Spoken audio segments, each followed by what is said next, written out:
Order. Hi guys, this is a quick short. Stop hitting me.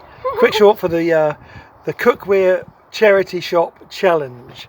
So this is what Maya found. It was £2. Needs a little bit of repair. By the way, I paid for it. And she paid for it because she's a good girl like that. Because she had £2 on her. So it's got a lid.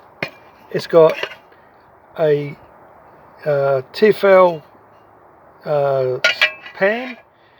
It's got another bowl inside, and then it's got, oops, nearly dropped it all, and then it's got this bigger pot.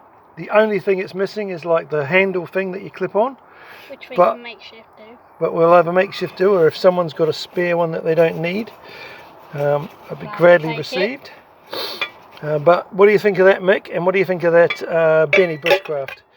So shout out to those guys, because you know they're I follow their channels and they're great. So if you get over there, and I'll put a link in the description of this one. Just a quick one to say, look what I found, guys, and what do you think?